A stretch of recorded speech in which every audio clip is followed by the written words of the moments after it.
दोस्तों, साथ ही साथ शुरू होने वाली है 2 दिन में हमारी CWL। मैं करने जा रहा हूँ जादू वाली आईडी से TH17। मुझे लगता है ये सही समय होगा शुरुआत करने का इस अटैकिंग को। और ध्यान रखिएगा दोस्तों, सीरीज को जरूर नोट रखें। अगला ओपोनेंट जो कि बहुत ही धांसू है, निपटाने में हमें बहुत मजा आने वाला है दोस्तों। और साथ ही साथ मैंने यूज किया अपने अनग्रोथ स्पेल का, लेकिन यहाँ हमें वे मिल चुकी है तो यूज करते हैं पहले अपने लॉक लॉन्चर का, क्योंकि आसपास कुछ खास डिफेंस बड़ा नहीं हुआ TH15 की आर्मी से। तो ये रहा हमारा दूसरा रिवॉर्ड।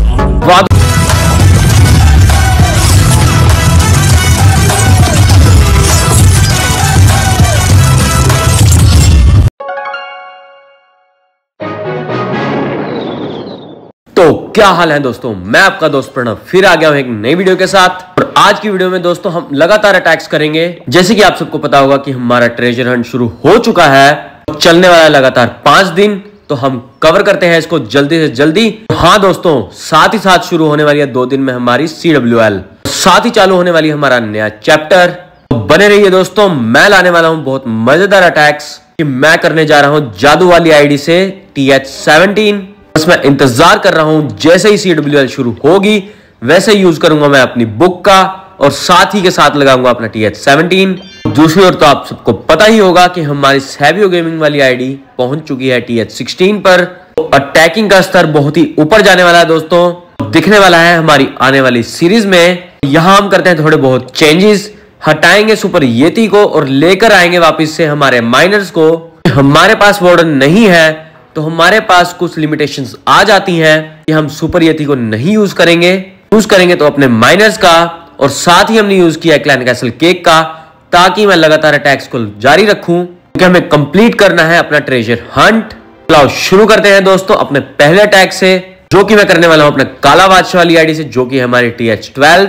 ये होने वाले हैं सारे के सारे ग्राउंड अटैक्स। हाँ दोस्तों, बने रहिएगा क्योंकि आखिर तक अटैक धांसू होने वाले हैं। कि मैं अगला अटैक करने जाऊंगा अपनी सैबियो गेमिंग वाली आईडी से। जैसे ही हमारा यहाँ का ट्रेजर हंट कंप्लीट होता है, वैसे हम कंप्लीट करने जाएंगे अपनी सैबियो गेमिंग वाली आईडी का, जो कि हमारे TH16। और यहाँ हमें पहला ओपोनेंट मिल चुका है। तो ओपोनेंट का बेस देखा जाए तो वॉल्स को छोड़कर बाकी सारे डिफेंस को कर लिया गया है TH12 का। कुछ झलक हमें TH11 की भी दिखाई दे रही है। तो मुझे लगता है ये सही समय होगा शुरुआत करने का इस अटैकिंग को।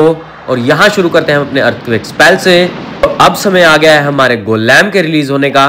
जैसे ही हम अपनी सारी आर्मी को रिलीज कर देंगे, वैसे यूज करेंगे हम अपने लॉग लॉन्चर का, ताकि हमारा लॉग लॉन्चर बीच वाली वेन निकाल दे और लेकर जाए हमारे ट्रूप्स को सीधा टाउन हॉल की ओर।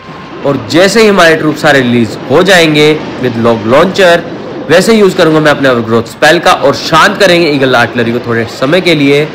ईगल आर्टिलरी के डैमेज के बारे में आपको पता ही होगा। यहाँ आप देख सकते हैं कि हमारा लॉग लॉन्चर बिल्कुल सीधा जा रहा है टाउन हॉल की ओर, और डैमेज भी कर रहा है दोस्तों। दूसरी ओर यहाँ हमारा मल्टी इन्फर्नो थोड़ा तंग कर जरूर रहा है, तो यूज करने का वक्त आ गया हमारे हॉग्स का। लेकिन ये क्या दोस्तों, लगता है मल्टी इन्फर्नो की बैटरी डाउन हो चुकी है। चलो थोड़ा वक्त ले लेते हैं और ग्रोथ स्पेल के खत्म होने का, और ये सही समय होगा हमारे हॉग्स के लिए to enter in the base और तबाही मचाने का। और जैसे ही हम हॉग्स को रिलीज करते हैं, वैसे यूज करेंगे अपने हीलिंग स्पेल को, क्योंकि आगे पड़े हुए हैं विजार्ड्स, जो कि हमारे हॉग्स को इकट्ठा डैमेज दे सकते हैं। तो बिल्कुल भी रिस्क नहीं लेना है दोस्तों, और यूज करना है हीलिंग स्पेल्स को। और अगला हीलिंग स्पेल अभी छोड़ देंगे हम, क्योंकि हमारे हॉग्स सामना कर रहे हैं विजार्ड टावर का। और आप डैमेज का स्तर देख सकते हैं कि अभी मेरे दोनों हीरोज की एबिलिटी बाकी है, और ऑलमोस्ट सारा डिफेंस क्लियर हो चुका है। और साथ ही हमने यूज किया स्पाइकी बॉल का to cover up this base as soon as possible. और आप इस आर्मी को देख के अंदाजा लगा सकते हैं कि इतना इफेक्टिवली अटैक किया है हमने। यहाँ हमें मिल चुका है आज का पहला रिवॉर्ड, जिसे हम आपके सामने पेश करने वाले हैं। चलो आओ शुरू करते हैं और देखते हैं कि क्या निकलता है। मैं बिल्कुल भी देरी नहीं लगाता और मारता हूँ लगातार हथौड़े। और रेयर आइटम निकली है, और निकला है research potion. Not bad, but मुझे कुछ और एक्सपेक्टेशंस भी हैं कि मेरी निकले लीजेंडरी या एपिक क्रेट। चलो दोस्तों इस सफर को जारी रखते हैं और चलते हैं अपने अगले अटैक की ओर, क्योंकि और भी क्रेट्स को हमें इकट्ठा करना है। यहाँ आ चुका है हमारे सामने दूसरा ओपोनेंट, लेकिन दोस्तों ये तो बहुत ही लो लेवल का है। अब मैं करूं या ना करूं, इतनी बेहतरीन लूट देखकर मेरे मन में लालच जरूर जाग रहा है। यहाँ मैं आप सबसे माफी चाहूंगा, पर मुझे इस बेस को लूटना ही होगा, क्योंकि मुझे लगानी है ढेर सारी अपग्रेड्स। और यूज करते हैं अपने अर्थक्वेक स्पेल का। From the town hall side. अब कई व्यूअर्स का ये कमेंट आने वाला है कि ये अर्थक्वेक स्पेल को आप बाद में क्यों छोड़ रहे हैं, क्योंकि आर्मी को पहले जरूरत है। तो सुन लो दोस्तों, पहले तो आर्मी का काम लॉग लॉन्चर कर देगा, लेकिन अगर आपने गौर किया हो, क्योंकि आखिर में हमारी आर्मी का स्ट्रेंथ थोड़ा लो हो जाता है, तो इस वजह से हमें दिक्कत का सामना करना पड़ सकता है। तो इसलिए हम अर्थक्वेक स्पेल को टाउन हॉल के पास ही रिलीज करते हैं, और वो भी दूरी पर। यहाँ आप देख सकते हैं हमारे पास ओवरग्रोथ स्पेल यूज करने की जगह ही नहीं है, इसे मैं एज अ बैकअप यूज करूंगा। यहाँ पहले हम यूज करते हैं अपने हॉग्स को, कि आप देख सकते हैं कि 6 o'clock में मेरी आर्मी थोड़ा स्ट्रगल कर रही है और डिफेंस भी ज्यादा क्लियर नहीं हुआ है। तो वाइप आउट करने के लिए यहाँ यूज किया हमने हॉग्स का, और जहां डिफेंस ज्यादा मिलेगा वहीं यूज करेंगे अपने हीलिंग स्पेल को भी। हॉग्स को जिंदा रखना बहुत ही जरूरी है, लेकिन यहाँ हॉग्स हमारे थोड़े ही बचे हैं, क्योंकि स्प्रिंग ट्रैप बहुत ही अच्छा काम कर रहे हैं ओपोनेंट के, लेकिन उतना ही अच्छा काम करेंगे हमारे हॉग्स भी। बस उन्हें चाहिए हीलिंग, फिर करेंगे किलिंग। वाह वाह वाह वाह, क्या बोला है मैंने। तो यहाँ आप देख सकते हैं मेरी आर्मी चारों ओर फैल चुकी है, और डैमेज का स्तर आप सबको पता लग ही रहा होगा। वैसे अगर सही मायने में बताऊं तो मेरी आर्मी जो है वो TH11 की है, सिर्फ हॉग्स ही अपग्रेडेड है, जिससे कि हमारे भाई लोगों को भी पता चलेगा कि सब कौन सा TH11 का ही है, कि आप लोग ओपोनेंट का ही नहीं है, 11 प्लस था। कोई गलती हो गई तो मुझे माफ करना। यहाँ मैं आसानी के साथ एक जितना हो सके मेरी वीडियो है सारी और फैला दो। क्या निकलता है मैं आपके लिए लाता रहूंगा, थोड़ेगा और कुछ भी नहीं निकला है, चल रही है अगला है तो बिल्डर बाइट इंटरफेस में भी चेंजेस लाता रहूंगा, और आपको दिखाता रहूंगा नए टेक्निक स्ट्रेटजी। तो गौर से देख लीजिए मेरी आईडी के नाम को, 3 बार मैं दोबारा लिखने वाला हुआ है, और मेरे क्लैन का नाम और आईडी भी एक ही लेजेंड हो रही है पूरी वीडियो में। तो आप कभी भी फ्रेंड रिक्वेस्ट सेंड करिए और कभी भी कमेंट कर सकते हैं, मैं आप यहाँ ओपोनेंट के बाइट भेज दूंगा। दे नहीं रहे हैं, जॉइन माय क्लैन नहीं है, और आपको हमारे क्लैन ये रहा के बारे में जानना होगा, कर सकते हैं। परंपरा की लूट भी अच्छा और ओपोनेंट का बेस भी बहुत टक्कर देने वाला है। होप इस पे अटैक करने का मजा अच्छा लगा होगा, और आएगा अच्छा लगा है तो शुरू करते हैं अटैक को बिना किसी देरी के। वीडियोस देखने पहले यूज करते हैं सब्सक्राइब माय चैनल का, और चैनल का नाम मुझे बताने की जरूरत नहीं है, यूज करते हैं सारी वीडियो में आर्मी का हो रहा है गोलैम और विचिज। और ध्यान रखिएगा दोस्तों, सीरीज को जरूर नोट रखें कि पहले हमें रिलीज करना है अपने गोलैम को, क्योंकि सारे डिफेंस को वही कवर कर लेगा। उसी की आड़ में हमने छोड़ना है अपने पेक्का को। पेक्का और गोलैम के बाद बारी आती है हमारे विचेस की, और साथ ही हमने यूज किया लॉग लॉन्चर को। हाँ, हमने अटैकिंग में थोड़ी चेंजेस की है, कि मैंने लॉग लॉन्चर को यूज किया ईगल आर्टिलरी वाली साइड से, ताकि मैं इस अटैक में ईगल आर्टिलरी को कवर कर सकूं। यहाँ ओवरग्रोथ स्पेल का थोड़ा अलग से यूज करेंगे। कोशिश यहाँ ओवरग्रोथ स्पेल की ये रहेगी कि मैं एंड में यूज करूं, ताकि जब मेरी आर्मी को जरूरत हो तभी मैं इसको यूज करूं और लेकर आऊं 3 स्टार आसानी से। यहाँ आप देख सकते हैं कि टाउन हॉल ने अपनी बाजुएं खोल ली है, और सिंगल इन्फर्नो और ईगल आर्टिलरी को शांत करने के लिए मैंने अपने ओवरग्रोथ स्पेल का यूज कर लिया है। और दूसरी ओर आप हॉग्स की तबाही को देख सकते हैं कि आसानी से डिफेंस को उड़ा दिया है। हमने टाउन हॉल को भी दूसरी ओर उड़ा दिया है बिल्कुल ही। साथ ही हमने यूज कर दिया अपनी क्वीन की एबिलिटी, क्योंकि हमें एक चाहिए क्वीन का बेस। तो जैंट निकला है एज अ बेस, और क्वीन अपना काम कर ही जाएगी दोस्तों। और दूसरी ओर से मैं रिलीज कर रहा हूँ अपने विजार्ड्स को, क्योंकि हमारी ईगल आर्टिलरी बची हुई है 1 HP पे। लेकिन दिक्कत की छोड़ो बात, क्योंकि बचा नहीं है कुछ भी डिफेंस। ओपोनेंट नो ऑफेंस, आसानी से ले लिया है हमने 3 स्टार ओपोनेंट के बेस पे। यहाँ मुझे लगता है मुझे थोड़ी बहुत चेंजेस करनी चाहिए अपनी आर्मी में, कि आपने पिछले 2-3 अटैक में देखा होगा कि मेरे विजार्ड्स बच ही जाते हैं, और बचे हुए हैं हमारे साथ के साथ वॉल ब्रेकर भी। और यहाँ हमने ले लिया 3 स्टार और क्लेम करेंगे अपने रिवॉर्ड को, और देखते हैं क्या आता है। और यहाँ पर फिर से आई है रेयर। क्या यार दोस्तों, फिर से रेयर क्रेट, बहुत नाइंसाफी है, बहुत नाइंसाफी। और यहाँ रिप्लेस करते हैं हम अपने विजार्ड्स और वॉल ब्रेकर से अपने जेंट्स को। यहाँ सिर्फ लेकर जाऊंगा मैं अपना एक ही विजार्ड, और बाकी स्विच करेंगे अपने जेंट से। साथ ही यूज करूंगा अपने क्लैन कैसल केक का, और फिल करेंगे अपने सीसी को। यहाँ हमने सिर पे कफन बांध लिया है और चल पड़े हैं चौथे चेस्ट को पाने के लिए, सैबियो गेमिंग आईडी वाली में जाने के लिए। ये क्या दोस्तों, हमें पहले ही सर्च में मिल गया है अपना अगला ओपोनेंट, जो कि बहुत ही धांसू है। निपटाने में हमें बहुत मजा आने वाला है दोस्तों। यहाँ यूज कर दिया हमने अर्थक्वेक स्पेल का। इस अटैक को भी हम थोड़ा सिमिलर तरीके से ही करने वाले हैं। यहाँ थोड़ी चेंजेस होंगी, क्योंकि हम लेकर आए हैं जेंट्स को। तो जेंट्स को अपने हीरोज के साथ जरूर रिलीज करना है हमने, क्योंकि आप देख सकते हैं कि हम वार्डन को भी नहीं लेके जा रहे हैं, जो दिक्कत देता है हमारी आर्मी को, क्योंकि हमारी आर्मी को बहुत डिस्ट्रक्शन का सामना करना पड़ता है इस वजह से। तो आप यहाँ लॉग लॉन्चर की वे को देख सकते हैं कि मैंने बिल्कुल इंक्लाइन में फेंका है, बिल्कुल ईगल आर्टिलरी के साथ ही, ताकि मैं अपने लॉग से ही ईगल आर्टिलरी को ले जाऊं। और यहाँ सिंगल इन्फर्नो हमें डिस्टर्ब कर रहा है, लेकिन हमें ओवरग्रोथ स्पेल को भी बचाना होगा क्योंकि आगे आने वाला है और भी डिस्ट्रक्शन जिसका हमें सामना करना पड़ सकता है। लेकिन यहाँ सही समय होगा हमारे होग्स को रिलीज करने का, क्योंकि काफी डिफेंस पड़ा हुआ है, उन्हें इमीडिएट डिस्ट्रक्शन देनी होगी हमें। और माइनर्स की तरफ मैंने एक हीलिंग स्पेल को गिराया है, अब होग्स को सिर्फ एक हीलिंग स्पेल का ही मिलेगा फायदा। और साथ ही साथ मैंने यूज किया अपने ओवरग्रोथ स्पेल का, ताकि मैं उस साइड की आर्मी को थोड़ी देर के लिए शांत कर सकूं। यहाँ आप देख सकते हैं मैंने बॉम्ब टावर की जड़ में बिल्कुल घेरा है अपने हीलिंग स्पेल को, ताकि मेरे होग्स को डैमेज ना हो ज्यादा। अब इंतजार करना है तो बस ओवरग्रोथ स्पेल के खत्म होने का, क्योंकि उसके अंदर पड़े हैं बहुत सी डिफेंसिव आइटम जो कि हमारी आर्मी को दिक्कत देंगी जरूर, लेकिन मुझे अपनी आर्मी को बचाना होगा ज्यादा से ज्यादा। आप देख सकते हैं कि ओवरग्रोथ स्पेल का इफेक्ट खत्म हो चुका है, तो शायद से जैसे ही हमारा सिंगल इन्फर्नो क्वीन पे जाता है वैसे यूज करूंगा क्वीन की एबिलिटी का, क्योंकि हमें सिंगल इन्फर्नो को थोड़ा डाइवर्ट करना पड़ेगा अपने हीरो से, और जेंट को भी थोड़ा टाइम मिल जाएगा उसे डिस्ट्रॉय करने में।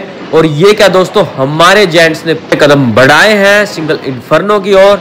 और आप आर्मी की स्ट्रेंथ को देख सकते हैं कि डिफेंस बचा है 0 और आर्मी बची है बहुत ही ज्यादा, क्योंकि ओपोनेंट हमारे सामने था TH-12 और ये आर्मी आप देख सकते हैं दोस्तों TH-11 की है। आप देख सकते हैं कि हमारी आर्मी कितनी ओवर पावर्ड है। और यहां क्लेम करते हैं हम अपने काला बादशाह का लास्ट चेस्ट रिवॉर्ड, जो कि निकला है कुछ भी नहीं, सिर्फ डार्क एलिक्सर। नहीं, बहुत गलत करते हैं भाई क्लैश ऑफ क्लैंस वाले, बहुत गलत। चलो चलते हैं दोस्तों अपनी अगले अकाउंट की ओर, जो कि होने वाला है हमारा सैबियो गेमिंग वाला, जो कि हमारा TH-16। और आप आर्मी को देख सकते हैं कि मैं किस वे से अटैक करने वाला हूं।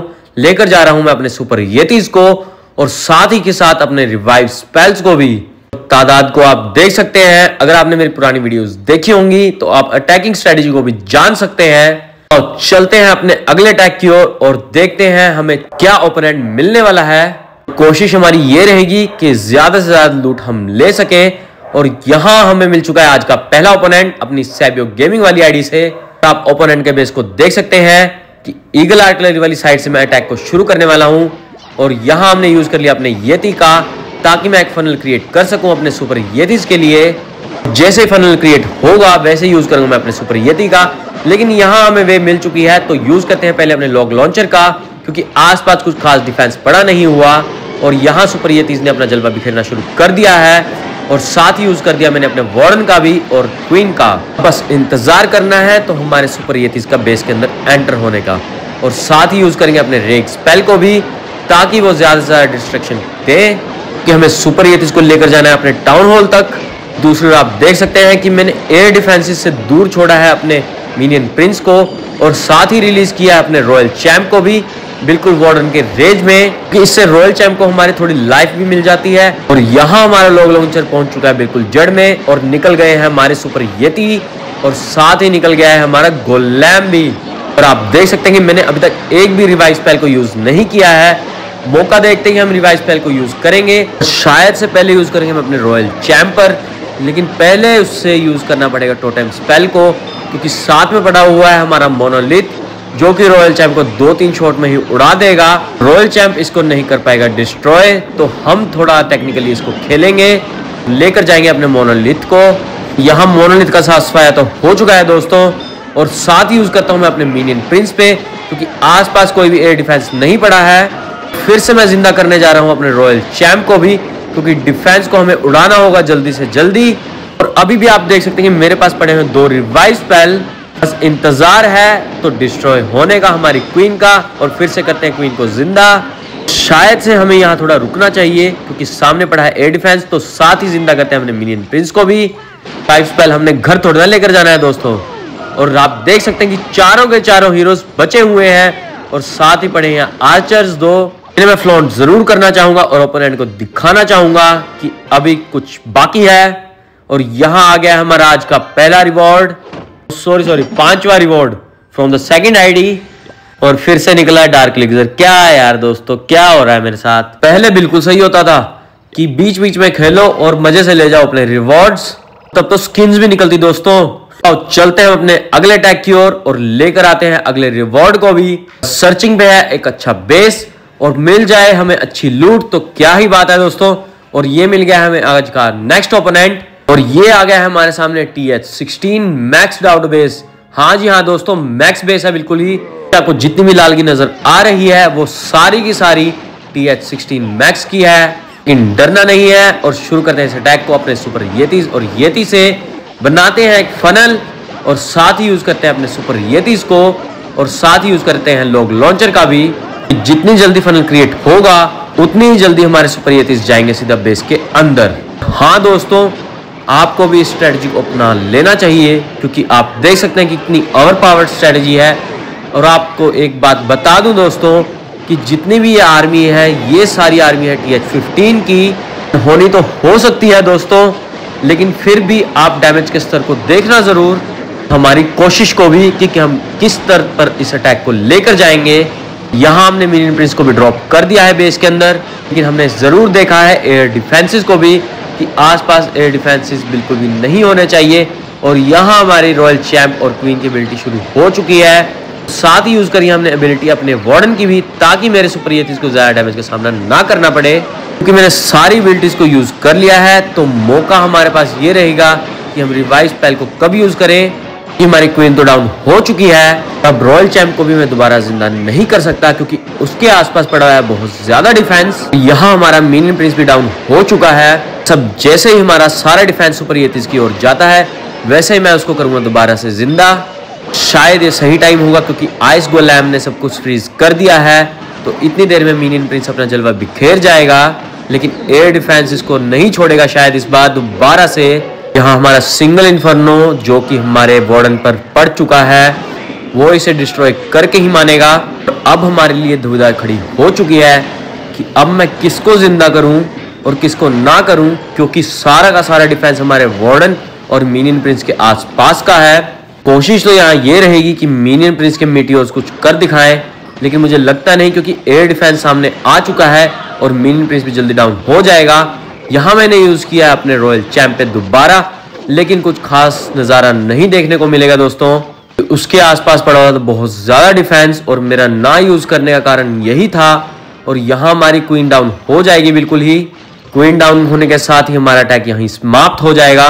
और आप देख सकते हैं कि 96% डैमेज में ले आया हूं, वो भी TH15 की आर्मी से। ये रहा हमारा दूसरा रिवॉर्ड। वाह दोस्तों, एपिक निकला है और लेकिन ये स्टारी और आए हैं। चलो कुछ तो अच्छा आया दोस्तों। मुझे एक्सपेक्टेशंस है स्किन निकलने की क्योंकि मेरे पास स्किन्स की थोड़ी कमी है। इसी कमी को दूर करने के लिए चलो चलते हैं हम अपने नेक्स्ट अटैक की ओर, जो कि होने वाला है हमारा तीसरा अटैक। होप की ओपोनेंट कुछ खास आए, लेकिन खास तो आ चुका है। लेकिन लूट के मामले में तो आपसे माफी चाहूंगा दोस्तों, मुझे ये बेस को क्लियर करना ही पड़ेगा क्योंकि मुझे चाहिए ढेर सारे लूट। और इस अटैक को एग्जीक्यूट करने में मुझे कोई भी दिक्कत नहीं होने वाली है दोस्तों, क्योंकि मैं रिलीज करूंगा अपने एक एक येती को कॉर्नर से। और आप देख सकते हैं कि कॉर्नर्स पर डिफेंस का स्तर बिल्कुल ही लो पड़ा हुआ है। बस यहाँ रिलीज करना है हमने मिडल से अपनी आर्मी को, जो कि होने वाली है सुपर येतीज की। यहाँ थोड़ा ज्यादा डिस्ट्रक्टिव डिफेंस पड़ा हुआ है, लेकिन इतना भी नहीं कि हमें ज्यादा डिस्ट्रक्शन पहुंचा सके। और मैंने छोड़ दिया अपने सुपर येतीज। साथ ही मैंने अपने लॉग लॉन्चर को किया है रिमूव और लेकर आया हूं सेज बैरक कि मुझे चाहिए ढेर सारे ट्रूप्स जो कि खाट खड़ी कर सके इस TH16 की। आप देख सकते हैं कि हमारे सुपर येतीज ने डिस्ट्रक्शन फैलाना शुरू कर दिया है। इंतजार तो अब हमें ये है कि कब जाए ये टाउन हॉल के नजदीक। आप देख सकते हैं कि मेरे चारों के चारों हीरोज की HP फुल पड़ी हुई है, तो दिक्कत तो बिल्कुल भी होने नहीं वाली है दोस्तों। ओपोनेंट्स के हीरोज के लेवल भी कुछ खास नहीं है।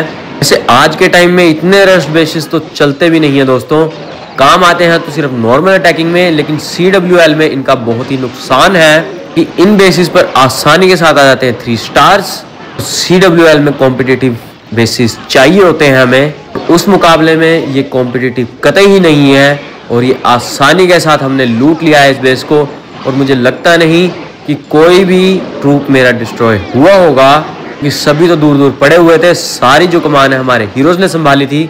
हीरोज के मामले में सिर्फ हमारा रॉयल चैंप ही मरा है, जो कि आगे आगे दौड़ा जाता है अकेले ही। और यहाँ हमने हासिल कर लिया है अपना थर्ड रिवॉर्ड, जो कि होने वाला है रेयर। नहीं यार, थोड़ा और रेयर हो जाता ना मजा आ जाता दोस्तों। तो मजा तो हमें आ रहा है अटैकिंग करने में, और इसके साथ चलते हैं हम अपने लास्ट रिवॉर्ड की ओर, जो कि हम गेन करेंगे अपने लास्ट अटैक से।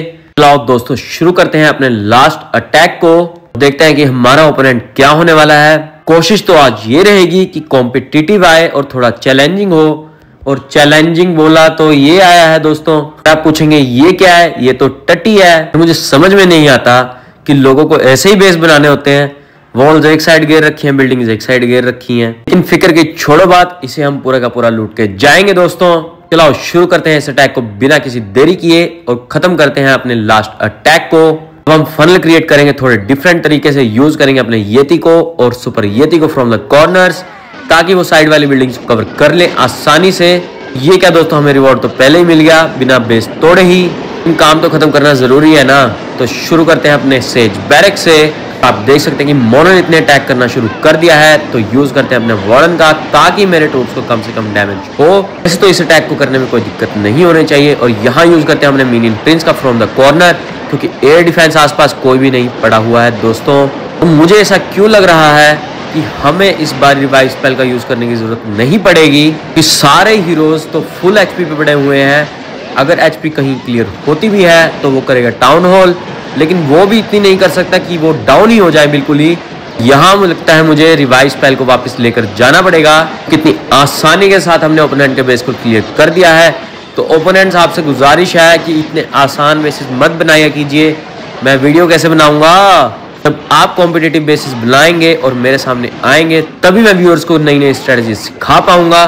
तो कृपया करके ऐसे बेस बनाना बंद कीजिए, थोड़ा खेल लीजिए क्लैश ऑफ क्लैन में, साथ के साथ प्रमोशन भी कर देते हैं दोस्तों, टेंशन ना लो। यहाँ बड़ी आसानी के साथ हमने ओपोनेंट के बेस को क्लियर कर दिया है, और बची हुई है अभी 2 हीरोज की एबिलिटी, और यूज करते हैं अपने रॉयल चैंप की एबिलिटी को, और आसानी के साथ हमने यहाँ रिवाइव स्पेल यूज करने का कष्ट करेंगे। तब वो समय तो रहा नहीं कि हमें टाइम लगेगा अपने स्पेल को दोबारा बनाने में। हमसे पूछो दोस्तों जिन्होंने आधा घंटा वेट किया एक स्पेल के लिए, हमारे टाइम में तो पेक्का भी आधे घंटे में बनता था।